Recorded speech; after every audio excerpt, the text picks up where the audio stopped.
நினைக்கிறார். தமிழக வெற்றி கழகம் ஆரம்பிக்கப்பட்டு 2 ஆண்டுகள், 2 பொதுக்கூட்டங்கள், மாபெரும் பிரம்மாண்ட கூட்டங்கள். தற்போது 2026 தேர்தலை நோக்கி பிரச்சார பயணத்தை தற்போது 2ஆம் சனிக்கிழமையாக இன்றும் தொடங்கி இருக்கிறார். தொடர்ந்து கொண்டிருக்கிறார் விஜய். அவருக்கு உற்சாக வரவேற்பு வழங்கப்படுகிறது. இந்த பிரச்சார கூட்டத்தை பற்றியும் அவர் முன்னதாக தெரிவித்த பல்வேறு குற்றச்சாட்டுகள், தன்னுடைய பிரச்சார கூட்டத்திற்கு அதீத கட்டுப்பாடுகள் விதிக்கப்படுவதாகவும் அவர் தெரிவித்திருந்தார். இது குறித்த உங்கள் முதற்கட்ட தகவல்களை தரலாம். நீங்கள் உங்களுக்கான நேரம்.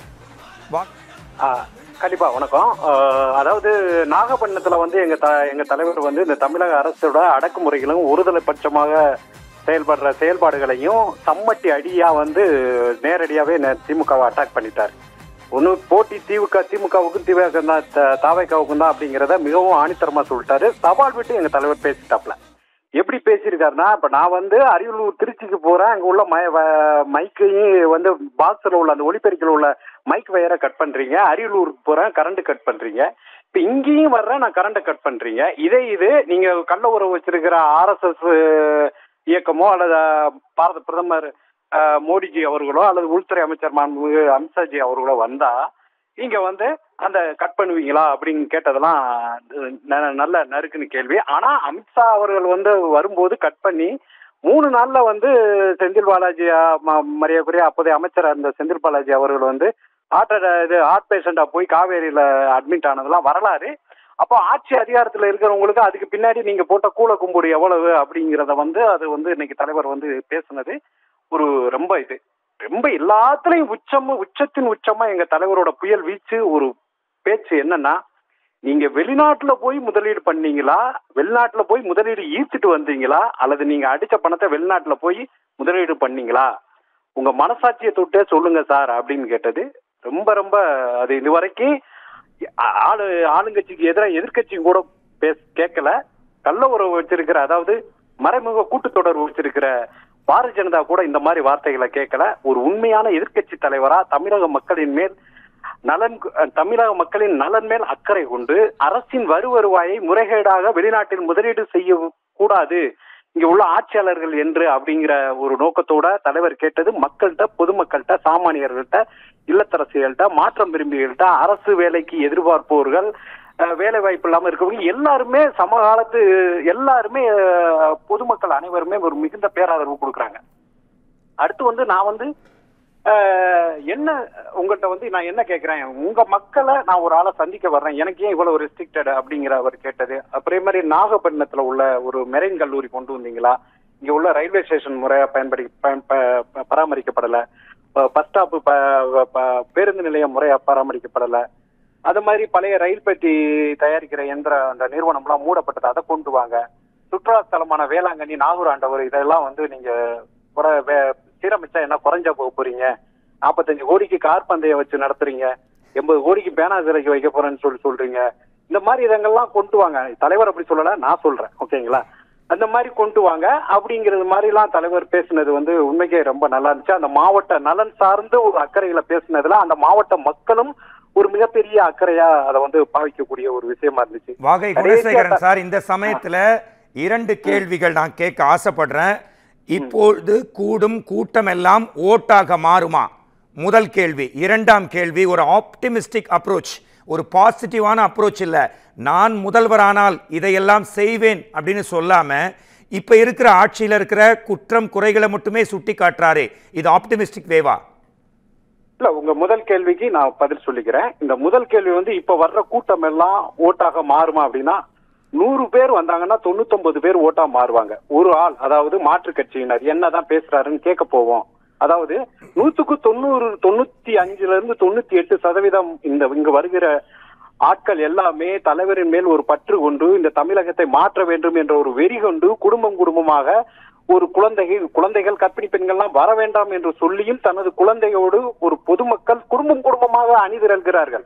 இதற்கு முன்பு 1967 இதுபோல் ஒரு மாபெரும் மொழிப்போர் புரட்சி ஏற்பட்டது. அதற்கு பின்பு இப்போது ஏற்படுகிறது.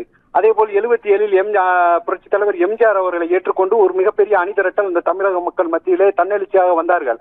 அதுக்கப்புறம் 2026 வருகிறது. இந்த 100க்கு 95க்கு மேல் 98% இதில் வருபவர்கள் அனைவரும் வாக்களிப்பார்கள். வராத 2% பத்தி நாங்கள் கவலை இல்லை. ஆனால் வந்த 98%த்தையும் நீங்கள் அப்படியே மல்டிபிள் பண்ண வேண்டும். அதாவது அதை பெருக்கிக் கொள்ள வேண்டும். 5ஆகவோ 10ஆகவோ பெருக்கிக் கொள்ள வேண்டும். ஏனெனில் அந்த வந்தவர்களின் பிரச்சார வீரியம், வந்தவர்களின் மக்களிடம் பேசுவது அவரது வீரியமாக பரவும். இந்த கூட்டத்தை விட 10 மடங்கு 20 மடங்கு 100 மடங்கு தொலைக்காட்சியில் பார்த்து கொண்டிருக்கிறார்கள். ஆக வாக்கினை பற்றி மற்ற கட்சிக்காரர்கள் யாரும் கவலைப்பட வேண்டாம். அது 2026 நடைபெறும் தேர்தலிலே முடிவுகளை சொல்லும் என்று நான் சொல்லிக்கிறேன். அடுத்த கேள்வி என்ன கேட்டீர்கள்? ஆப்டிமிஸ்டிக் வே சார், ஒரு பாசிட்டிவான அப்ரோச்சே இல்லை அப்படின்னு ஒரு குற்றச்சாட்டு எழுவது. நான் முதலமைச்சரானால் இதையெல்லாம் செய்வேன் என்று தமிழக வெற்றி கழக தலைவர் விஜய் சொல்லாமல் இப்போது ஆளும் கட்சியில் இருக்கிற குறைகளையே சொல்றாரு. ஒரு ஆப்டிமிஸ்டிக்கா பாசிட்டிவா நான் இது வந்தா இது பண்ணுவேன்ற மாதிரி விஷயத்த சொல்ல மாட்டேன்றாரு. இல்ல, அத நீங்க அப்படியே நீங்க என்ன பண்ணணும்னா, எங்க தலைவர் இன்னைக்கு உண்டான ஆட்சி நிர்வாக சீர்கேடுகளையும் அரசின் குறைகளையும் தான் எடுத்துரைக்கக்கூடிய ஒரு ஆளா இருக்காரு. எங்க தலைவர் தெளிவான திட்டங்களோடும் தீர்க்கமான சிந்தனையோடும் தன்னோட பிரச்சார வியூகத்தை வகுத்து வந்துகிட்டு இருக்காரு. உங்களது கேள்விக்கெல்லாம் அவர் அரியலூர்லயே பதில் சொல்லிட்டாரு. நீங்க வந்தா என்ன செய்வீங்க அப்படிங்கறத. அது எங்க தலைவர் என்ன சொன்னாருன்னா, நான் தேர்தல் அறிக்கையில சொல்றேன், நாகப்பட்டினத்துக்கு நான் என்ன பண்ணுவேன், அரியலூருக்கு நான் என்ன பண்ணுவேன், பெரம்பலூருக்கு நான் என்ன பண்ணுவேன், திருச்சிக்கு என்ன பண்ணுவேன், நான் ஒட்டுமொத்த தமிழ்நாட்டுக்கு என்ன பண்ணுவேன், நான் வேளாண் குடிகளுக்கு என்ன பண்ணுவேன், விவசாயத்துக்கு என்ன பண்ணுவேன், குடிசை தொழிலுக்கு என்ன பண்ணுவேன், சிறு தொழிலுக்கு என்ன பண்ணுவேன், பால் வளத்துக்கு என்ன பண்ணுவேன், மீன் வளத்துக்கு என்ன பண்ணுவேன், எல்லாத்தையுமே எங்க தலைவர் தேர்தல் அறிக்கையாத்தான் முடிப்பாரு. சும்மா நான் சொன்னதையும் செய்யற அரசு, சொல்லாதையும் செய்யற அரசுன்னு சொல்லிட்டு வாய்ச்சவடால் விடுற திராவிட மாடல் அரசு மாதிரி வெற்றி விளம்பர மாடல் அரசு கிடையாது. ஆட்சியாளர்கள் மாதிரி எங்க தலைவர் இருக்க மாட்டாரு. சொல்லல்ல செயல்தான் எங்களது பேச்சு, எங்களது வீச்சு அப்படிங்கிற மாதிரி விக்ரவாண்டி வீசாலையில எங்க தலைவர் சொன்னாரு, எக்ஸாம் எழுதணும்னே ரிசல்ட் வரணுங்க, அதாங்க நம்ம ஸ்டைலு, வயிற்றுக்கு சாப்பாடு, வாழ்றதுக்கு வீடு, உழைக்கிறதுக்கு ஒரு வேலை, இதை கொடுங்க. இன்னைக்கு அரசின் வருமானம் எவ்வளவோ வருது, அதை ஏன் இங்க ஒழுங்கா முறையா கொடுக்க மாட்டேங்கிறாங்க, ஏன் கொள்ளையடிக்கிறாங்க அப்படிங்கறது தான் இப்ப பேசுவாரு. தேர்தல் அறிக்கையில எங்க தலைவர் எந்தெந்த மாவட்டத்துக்கு என்னங்கிறத கிளியரா சொல்லிடுவாரு. இன்னைக்கு அரசின் கஜானா நிலைமை, நிதி நிலைமை இதெல்லாம் எதுவும் தெரியாம எப்படி நான் பழைய ஓய்வு பென்ஷனை கொண்டு வருவேன், எல்லா இல்லத்தரசிகளுக்கும் 1000 ரூபாய் கொடுப்பேன்னு சொல்லிட்டு இப்ப இன்னைக்கு எப்படி 2.5 வருஷம் கழிச்சு அண்ணா பிறந்த நாளைக்கு கொடுத்து மக்களை ஏமாத்துறாங்க. சோ ஏமாத்துற அரசியலை இந்த தமிழ்நாட்டு மண்ணில இருந்தே அகற்றணுங்கிற ஒரு நல்லெண்ணத்தோட வந்தவர் தான் எங்க தமிழக வெற்றி கழக தலைவர். அதனால நீங்க தேர்தல் அறிக்கையை பாருங்க, அதுல எதா முடியுமோ அதை முடியும் செய்வார், எதை முடியாதோ அதை முடியாதுன்னு சொல்லிடுவாரு. அதுதான் எங்க தமிழக வெற்றி கழக தலைவர். வாகை குணசேகரன் சார், அதாவது விஜய் முதல்ல அரசியலுக்கு வரமாட்டார்னு எல்லாருமே சொன்னாங்க, ஆனா காட்டினாரு. பொதுக்கூட்டம் நடத்துற கெப்பாசிட்டி அவர்கிட்ட இல்லைன்னாங்க, ஆனா வெற்றிகரமா நடத்தி காட்டினாரு. முதல் பொதுக்கூட்டத்துல தண்ணீர் ப்ராப்ளம், சின்ன சின்ன பிரச்சனைகள் இருந்தது, அதை 2ஆம் பொதுக்கூட்டத்தில் அடியோடு மாற்றி 100% சக்சஸ் கொடுத்தாரு. அதே மாதிரி பிரச்சார பயணத்திலேயே முதல் பயணம் அப்போவே மைக் பிரச்சனை இந்த மாதிரி இருந்தது, அதே இப்போ 2வது பிரச்சாரத்தில் அவர் மாத்துறாரு. ஸோ ஒவ்வொரு விஷயத்தையும் பில்டு கரெக்டாக போறாரு. அவர் நல்லதை நோக்கி, முன்னேற்றத்தை நோக்கி ஒவ்வொரு விஷயத்திலையும் போறாரு. இந்த அளவுக்கு பொறுப்புணர்ச்சி அவங்களோட தொண்டர்களுக்கு இருக்கா? தொண்டர்கள் அரசியல் மாறிக்கிட்டு வந்துகிட்டு இருக்காங்க. அரசியல் புரிதல் ஒவ்வொன்னா மாறி வந்துகிட்டு இருப்பாங்க. இப்ப யாரும் 1ஆம் கிளாஸ் முடிச்ச உடனே யாரும் 10ஆம் கிளாஸ் போறது இல்ல. இவங்க தலைவர் மாதிரியே எல்லாரும் இருக்க போறது இல்ல. தொண்டர்களும் இருப்பாங்க, நிர்வாகிகளும் இருப்பாங்க, எல்லாருமே இருப்பாங்க. இல்ல சார், அந்த அளவுக்கு பொறுப்புணர்ச்சியோட பொறுப்புணர்ச்சி இல்ல நான் சொல்றேன். பொறுப்புணர்ச்சி இருக்கிறதுனாலதான் அரியலூர்ல ஆம்புலன்ஸ் விட்டீங்க, எந்த குளறுபடியும் இல்லாம வழி விட்டோம். இப்ப இங்க நாகப்பட்டினத்திலயும் ஆம்புலன்ஸ் விட்டீங்க, எந்த குளறுபடியும் இல்லாம வழி விட்டோம். நாங்க பொறுப்புணர்ச்சி இல்லாதனால அந்த ஆம்புலன்ஸை ஸ்டாப் பண்ணி வச்சிருப்போமே. நாங்க போய் இதுக்கு வச்சிருந்த வாழை மரத்தை ஃபுல்லா வாழைக்காயெல்லாம் உருவிட்டு நடந்துட்டு போகலையே. அதெல்லாம் பொறுப்புணர்ச்சி இல்லாதவங்க பண்றாங்க. எங்க தலைவர் எங்க தலைவரின் மேல் உள்ள பற்றுதல்லையும் இந்த தமிழக மக்களை கடன் சுமையில இருந்தும் ஆட்சி நிர்வாகத்திலிருந்து மீட்க வேண்டும் என்ற எண்ணத்துல ஒரு இளஞ்சிங்க படைகள், யுவதி படைகள், குடும்பங்கள் நிறைந்த கூட்டு பெரும்படைகள் எங்களது தலைவரின் அந்த வழியை பின்பற்றி கூட்டத்துக்கு வர்றாங்க. அவங்க எல்லாருக்குமே அரசியல் புரிதல் உள்ளவங்க, எல்லாருமே பொறுப்புணர்ச்சி உள்ளவங்க. என்ன தலைவரை நேர்ல பார்க்கணும், தலைவர் முகத்தை நல்லா பார்க்கணும் அப்படின்னு சொல்லிட்டு ஒரு சிலர் மாடி மேல அது மேல இது மேல ஏறுறாங்க. அது எல்லாமே இளம் வயசு பசங்க தான். அது இயல்பா நடக்கக்கூடிய ஒண்ணுதான். அதை நம்ம குறை சொல்றதுக்கு வழி இல்லை. அதனால எல்லா தொண்டர்களுமே பொறுப்புணர்வோடு நடந்து கொள்கிறார்கள் என்பது 100% உண்மை. ஓகே சார், அதாவது குடும்ப ஆட்சி அதை அவரு சரமாரி எதிர்க்கிறாரு, முழு முதலா எதிர்க்கிறாரு. குடும்ப ஆட்சியை எதிர்க்கும் போது திமுக மட்டும்தான் எதிர்க்கிறாரு, காங்கிரஸை பத்தி பேசவே மாட்டேன்றாருன்ற ஒரு குற்றச்சாட்டு கேள்வி இருக்கு சார். இல்ல, தமிழ்நாட்டுல இப்ப வந்து காங்கிரஸ் ஆளுங்கட்சியா இல்ல. அப்படியே ஆளுங்கட்சியா இருந்தாலும் அவங்க குடும்ப ஆட்சியா இருக்க மாட்டாங்க. குடும்ப ஆட்சிங்கிறது வந்து எங்க தலைவர் வந்து சொல்லவே இல்லை. மக்களால் தேர்ந்தெடுக்கப்பட்டு யாரும் வந்து எம்எல்ஏ ஆகலாம். அதிகப்படியான எம்எல்ஏக்களை தேர்ந்தெடுக்கப்பட்ட எல்லாருமே முதலமைச்சர் ஆகலாம். துணை முதலமைச்சர் பரிந்துரைத்த யாருமே துணை முதல்வர் ஆகலாம். இதை எங்க தலைவர் சொல்லல. அவர் சொல்றது என்னன்னா குடும்ப ஆட்சின்னு மென்ஷன் பண்ணல. என்ன சொன்னாருன்னா மன்னராட்சி முதல்வரேன்னு சொன்னாரு. அதாவது அது வந்து நீங்க வந்து முதல்வரா உங்க குடும்பத்துக்குள்ளே தேர்ந்தெடுக்கிறே ஜனநாயகம் எல்லாம் அப்படிங்கிறத அண்ணல் அம்பேத்கர் நூல் வெளியிட்டுள்ளால எல்லாருக்குமான தலைவர் அண்ணல் அம்பேத்கர் நூல் வெளியிட்டுள்ளால சொன்னாரு. ஆனா இங்க என்ன சொன்னார்னா கொள்கையை மட்டும் பேருக்கு வச்சுக்கிட்டு ஒரு குடும்பமே கூட்டுக்கொள்ள அடிக்கிறாரு. உங்களுக்கே இவ்வளவு இருந்துச்சுன்னா நான் உழைச்சு முன்னேறி வந்துகிட்டு இருக்கேன், எனக்கு எவ்வளவு இருக்கும், இந்த எலெக்ஷன்ல நீங்களா நானா பார்ப்போம் அப்படிங்கிற ஒரு சவாலா தான் பேசினாரே தவிர, அரசியல் சவாலா தான் பேசினாரே தவிர குடும்ப ஆட்சிங்கிறது மாதிரிலாம் அவர் ஒன்றும் பேசல, எனக்கு தெரிஞ்சு பேசல. நிச்சயமா உங்களோட கருத்து வந்து ஒரு வேலிட் பாயிண்டாக தான் இருக்குது. அது மட்டும் இல்லை சார், அவர் பேப்பரை பார்த்து படிக்கிறாரு.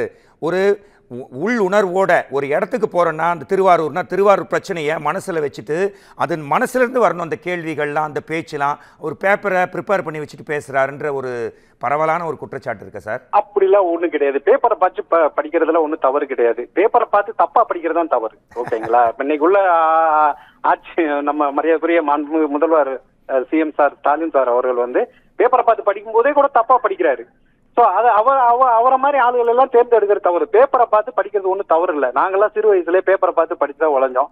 அதே மாதிரி இன்னைக்கு வந்து அந்தந்த மாவட்டத்துக்கு போகும்போது தன்னால தான் எடுத்து வைத்த குறிப்புகளை பார்த்து படிக்கிறது ஒன்றும் தவறு கிடையாது.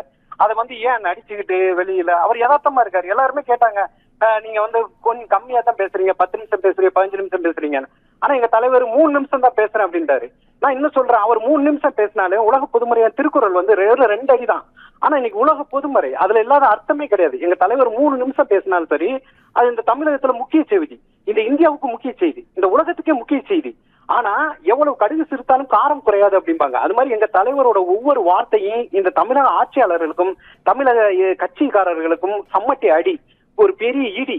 இதனால் மிகப்பெரிய அரசியல் மாற்றம் வரும். ஒரு கண்டிப்பா 2026 ஒட்டுமொத்த தமிழக மக்களின் பேராதவரோடு எங்கள் தலைவர் வந்து 2026 செயின்ட் ஜார்ஜ் கோட்டையில் முதல்வராக அமர்வார். அதுல எந்த அளவு மாற்றம் கிடையாது. இது வந்து நாகப்பட்டின கதை. வாழ்த்துக்கள். நடந்தா நிச்சயமா வாழ்த்துக்கள் தெரிவிக்கிற முதலாள நாங்க இருப்போம். முக்கியமான ஒரு கேள்வி sir, Vijay opens the door but no one enters. அவர் வந்து கூட்டணிக்காக தன் கதவை திறந்து வைத்து விட்டார் எப்போது, ஆனால் யாருமே வரமாட்டேன்றாங்களே சார். கூட்டணி பேச்சுவார்த்தை எந்த அளவில் போயிட்டு இருக்கு உங்களால சொல்ல முடியுமா சார்? வாகை சார். இல்ல நான் வந்து ஒரு சராசரி தொண்டன், சராசரி தோழன். என் தலைவன் மேல் ஒரு பற்று பாசம் உள்ளவன. இந்த தமிழக ஆட்சியாளர்களே ஒரு வந்து மிராசுதாரர்கள் பண்ணையார் மனநிலையில் இருக்கிறவர்களெல்லாம் வெளியேறி ஒரு சாமானியர்கள் ஒரு புரட்சி வர வேண்டும் என்ற ஒரு கொள்கை உள்ளவன். அதனால ஒரு சேவை மனப்பான்மையோட நான் வந்து இந்த அரசியலை நேசிக்கிற காலத்துல வந்தேன். நான் கூட்டணி கொடுத்தலாம் கருத்து சொல்ற அளவுக்கு எல்லாம் பெரிய அந்த அளவுக்கு கட்சியில இல்ல. இருந்தாலும் உங்களுக்கு சிறு வரலாறு நான் சொல்லிக்கிறேன்.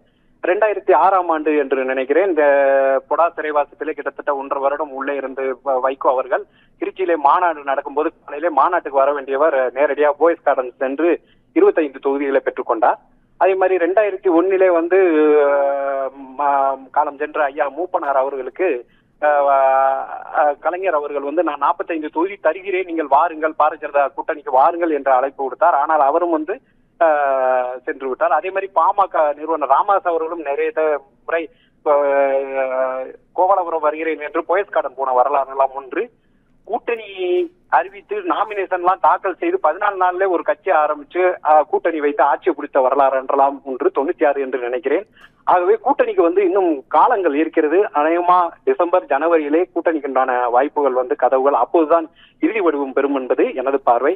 அதை கூட்டணி குறித்து அண்ணல் எல்லாருக்குமான தலைவர் அண்ணல் அம்பேத்கர் நூல் வெளியீட்டு விழாவிலே எங்களது தலைவர் தமிழக வெற்றி கழக தலைவர் வெற்றி தலைவர் ஒரு அறைகோள் விடுத்து விட்டார். வெளிப்படையாக சொல்லிவிட்டால், நீங்கள் 200 தொகுதி பெறுவோம் என்று எருமாப்புடன் கூட்டணி கணக்கோடு இருக்கிறீர்கள், உங்கள் கூட்டணி கணக்குகளை தவிடுபுடு ஆக்கி உங்களை எந்த நிலைக்கு நான் கொண்டு வருகிறேன் என்ற அன்றே அண்ணன் ஆதவர்ஜனா முன்பே சவால் விடுத்து விட்டார். அதை பற்றி நாம் கவலைப்பட வேண்டாம். கூட்டணி கனவுகளை கூட்டணி கதவுகளை எங்களது தலைவர் பார்த்துக் கொள்வார் என்பதே ஒரு தொண்டனாக ஒரு தோழனாக எனது பார்வை. சார், 2ஆம் கட்ட தலைவர்கள் எந்த ஒரு கட்சியில வளர்றாங்களோ அப்பதான் அந்த கட்சி வளரும். தமிழக வெற்றி கழகத்தை பொறுத்த வரைக்கும் ஒரே முகம் விஜய் அவர்களோட முகமாக தான் இருக்கு. இப்போ உங்களை மாதிரி 2ஆம் கட்ட தலைவர்கள் இருக்காங்கன்னா அதிக அளவில் இல்லையே சார், அதை இம்ப்ரூவ் பண்றதுக்கு ஏதாவது முன்னெடுப்பு எடுத்திருக்காங்களா இல்ல? சார்? அது எங்களுக்கு தேவையில்லை. எங்களுக்கு தலைவர் ஒரு ஆளு தான் எங்களுக்கு ஒரு 8 கோடி முகம். நாங்க வந்து எங்களுக்கு வந்து எங்களோட முகமூடியே தலைவர் தான். 8 கோடி பேருமே எங்களுக்கு இரண்டாம் கட்ட தலைவர்கள் தான். எங்களுக்கு ஒரே ஆள் போதும். எங்க தலைவர் தான் எங்களோட பிராண்டு. அவர் என்ன சொல்றாரோ அவரோட முகம் தான் எங்களோட முகம். அவருக்கு அடுத்து 2ஆம் கட்ட தலைவர்கள், 3ஆம் கட்ட தலைவர்கள், 4ஆம் கட்ட தலைவர்கள், கடக்கோடி தொண்டர்கள் இதெல்லாம் யாருமே எங்களுக்கு தேவையில்லை. இதை வந்து ஏன்னா தலைவர் விக்கிரவாண்டி முதல் மாநில கொள்கை விளக்க மாநாட்டிலே சொல்லிட்டாரு, இந்த அவர்களே இவர்களே இங்க எல்லாரும் எனக்கு ஒண்ணுதான் அப்படின்ட்டாரு. ஓகேங்களா? அதனால எங்க தலைவருக்கு வந்து வேற யாருமே தேவையில்லை. எங்களுக்கு 2ஆம் கட்ட தலைவர்கள், 3ஆம் கட்ட தலைவர்கள்லாம் எல்லாருமே ஒண்ணுதான். எங்க கடைக்கோடி தொண்டர்கள்ல இருந்து எல்லாருமே எங்களுக்கு ஒரே முகம், எங்க தளபதி, எங்க வெற்றி தலைவர் தான். அவர் முகத்துலதான் நாங்க வந்து வாழ்ந்துகிட்டு இருக்கோமே. நாங்க வந்து கட்சியை வளர்க்கணும்னு நினைக்கணுமே தவிர வந்து எங்களுக்குன்னு ஒரு தனி ஐடென்டிட்டி, எங்களுக்குன்னு ஒரு தனி அடையாளம்லாம் தேவையே இல்லை. எங்களோட ஒரே இலக்கு தலைவரை சிஎம் ஆக்கி 2026 ஜெயின்சாஸ் கோட்டையில அமர வைக்கணும். தமிழ்நாடு 10 லட்சம் கோடி கடன்ல இருக்கிற இந்த தமிழகத்தை மீட்கணும். அரசின் வருவாயை பெருக்கணும். மக்களுக்கு நல்லாட்சி புரிவணும். இதை நோக்கித்தான் நாங்க பயணிச்சுக்கிட்டு இருக்கோமே தவிர கொள்கை எதிரியான பாஜகவை இங்க தமிழ்நாட்டுல விடக்கூடாது.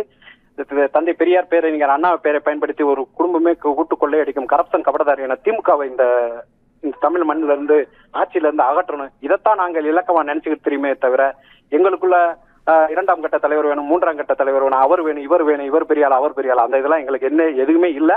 அதுக்கு மிகப்பெரிய சாட்சியே திருச்சியிலையும், அரியலூர்லையும், திருவாரூர்லையும், நாகப்பட்டினத்திலையும் கூடும் மக்கள் வெள்ளமே மிகப்பெரிய சாட்சி. எங்களோட ஒரே பிராண்டு, எங்களோட ஒரே முகம் தளபதி, தளபதி, தளபதி தான் நான் இறுதியா சொல்லிக்கிறேன். ஒரே பிராண்ட், ஒரே முகம், ஒரே ஆள், ஒரே நாள். 2026 நிச்சயம் வெற்றி அப்படின்னு சொல்லிருக்கீங்க. 8 கோடி பேர். வாழ்த்துக்கள் சார், வாழ்த்துக்கள். இணைந்தமைக்கு நன்றி. தேங்க்யூ. மிக்க நன்றி, மிக்க நன்றி.